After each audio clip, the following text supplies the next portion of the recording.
Oh, ha, ha, ha. Jour 6. Bonjour. Donc, aujourd'hui, on parle de Les Soleils des Indépendances. Je lis un extrait de Les Soleils des Indépendances de Amadou Kourouma, publié aux éditions Point. Voilà, si je ne me trompe pas, si je raconte pas n'importe quoi. Le Seuil, en fait, dans la collection Point, publié en 1970. Voilà, je crois que c'est une réédition, je crois. Bref, c'est pas grave.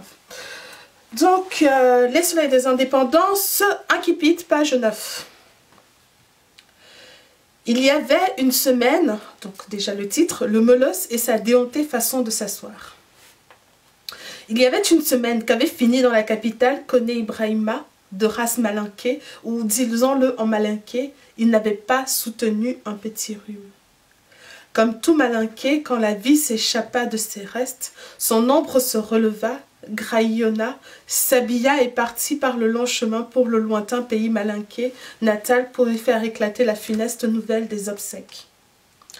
Sur des pistes perdues au plein de la brousse inhabitée, deux colporteurs malinqués ont rencontré l'ombre et l'ont reconnue. L'ombre marchait vite et n'a pas salué. Les colporteurs ne s'étaient pas mépris. Ibrahima a fini, s'était-il dit.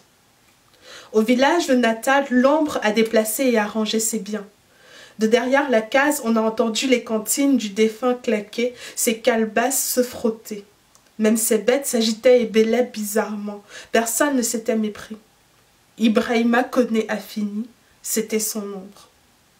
C'était son tandis. L'ombre était retournée dans la capitale, près des restes pour suivre les obsèques. Aller et retour, plus de 2000 kilomètres dans le temps de scier d'un œil. Vous paraissez sceptique.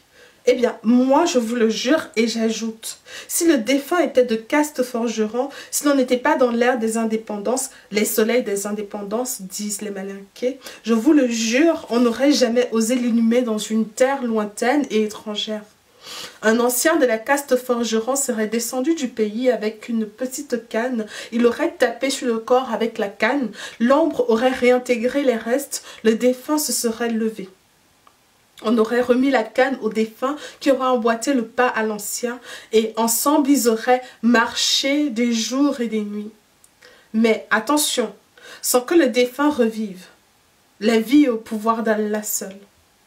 Et sans manger, ni boire, ni parler, ni même dormir, le défunt aurait suivi, aurait marché jusqu'au village où le vieux forgeron aurait repris la canne et aurait tapé une deuxième fois.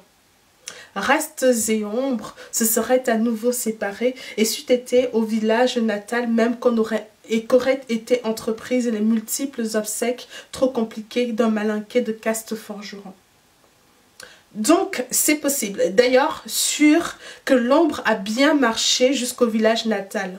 Elle est revenue aussi vite dans la capitale pour conduire les obsèques et un sorcier du cortège funèbre l'a vue, mélancolique, assis sur le cercueil. Des jours suivirent le jour des obsèques jusqu'au 7e jour et les funérailles du 7e jour se déroulèrent devant l'ombre, puis se succédèrent des semaines et arriva le 40e jour.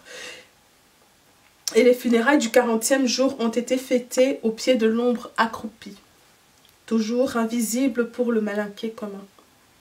Puis l'ombre est repartie définitivement. Elle a marché jusqu'au terroir malinqué où elle ferait le bonheur d'une mère, en se réincarnant dans un bébé malinqué. Amadou Kourouma, Les Soleils des Indépendances. À demain!